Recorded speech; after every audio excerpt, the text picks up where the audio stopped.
भ्राताश्री। आयुष्मान भव। प्रणाम भाभिश्री। आयुष्मान भव विदुर जी।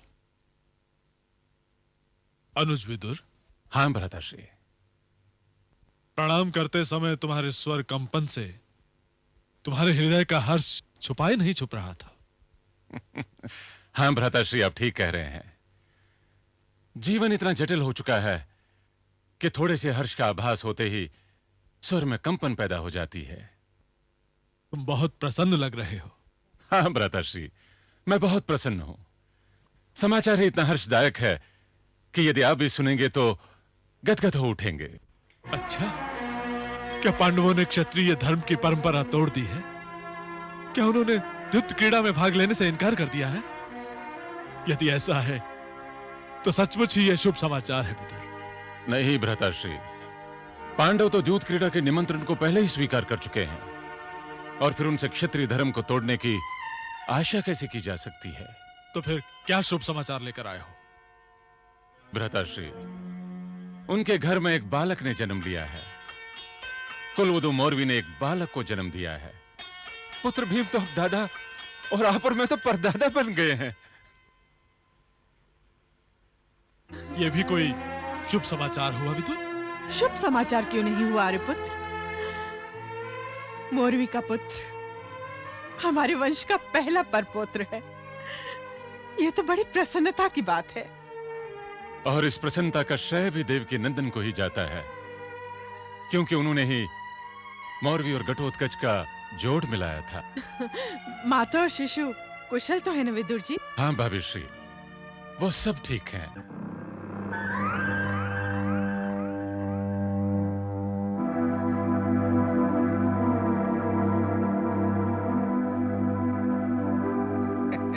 प्रणाम महाराज। आपने शुभ समाचार सुना भ्राताश्री? सुना बहना, अवश्य सुना। पांडवों के विषय में तो कोई भी समाचार, शुभ या शुभ, मेरे कान बहुत दूर से सुन लेते हैं। विदुर जी, शिशु का नामकरण हो गया क्या? हाँ, बालक के सर पर घने और घूंगर वाले बाल होने के कारण वधु हिडंबा ने उसका नाम बर्बरीक रखा है।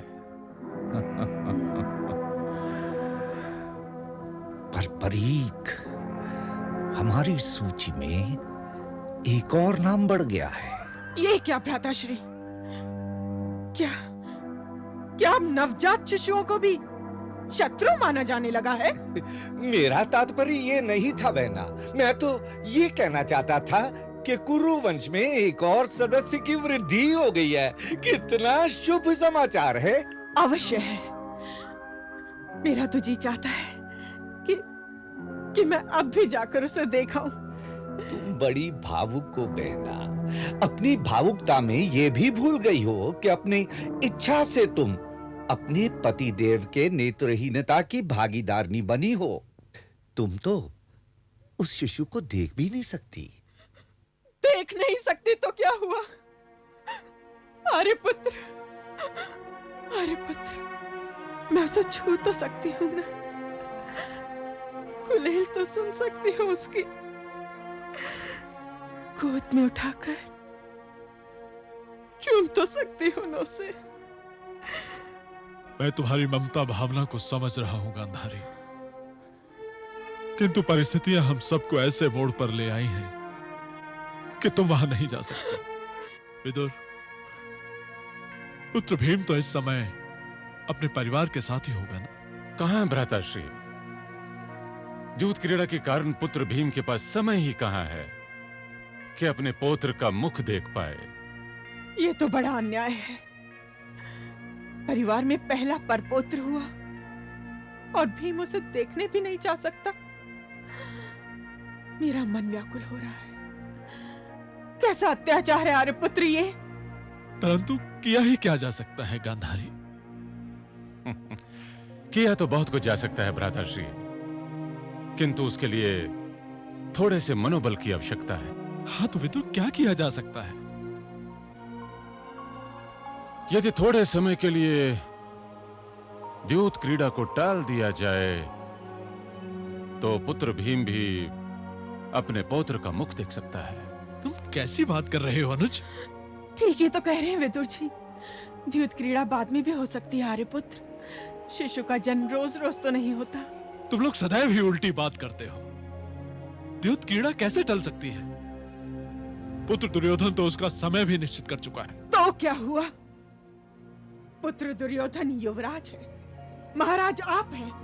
आप समय बदल दीजिए तो किसमें साहस है कि आपकी बात को टाल सके? किंतु पुत्र युधिष्ठिर भी तो निमंत्रण स्वीकार कर चुका है गांधारी। वो क्षत्रिय परंपरा को तोड़ने के लिए कदापि तैयार नहीं होगा। परंपरा परंपरा परंपरा, क्या क्या ही परंपराएं तोड़ी नहीं जा सकती? और वो भी द्यूत क्रीड़ा जैसी दुष्ट परंपरा जिसका परिणाम सर्वनाश के अतिरिक्त और कुछ भी नहीं है आर्यपुत्र। तुम्हें दूसरों की बड़ी चिंता है गांधारी, अपने पुत्रों का कोई ध्यान नहीं है। जानती हो, यदि द्यूत क्रीड़ा में बाधा डाली गई तो दुर्योधन आत्महत्या कर लेगा। क्या तुम चाहती हो कि हम अपने पुत्र से हाथ धो लें? मैं ऐसा कब कह रही हूँ आर्यपुत्र? मैं तो केवल ये कह रही हूँ कि कुछ दिनों के लिए द्यूत क्रीड़ा टाल दी जाए। ये तुम कैसी बातें कर रही हो बहना? द्यूत क्रीड़ा भला अब कैसे टल सकती है? सारी तैयारियां हो गई हैं और ये मेरे पासे अपना चमत्कार दिखाने के लिए इतने व्याकुल हैं कि बार-बार मेरे हाथों से फिसले जाते हैं। बहना, तुम भी इनका चमत्कार देखोगी ना तो दंग रह जाओगी। बड़े उत्सुक दिख रहे हैं भ्राताश्री। आप अपनी उत्सुकता में ये भूल चुके कि मैं अपनी इच्छा से अपने पति की नेत्रहीनता की भागीदार बनी हूं। मैं आपके पासों का चमत्कार नहीं देख सकती और कदाचित इच्छा भी नहीं है कि मैं उस विनाश को देख सकूं जिसने आपके पासों के चमत्कार का भेष ही बदल रखा हो। क्रीड़ा करके द्यूत की करोन अपना नाश, पौत्र जन्म की शुभ घड़ी बने हर्ष उल्लास। आभा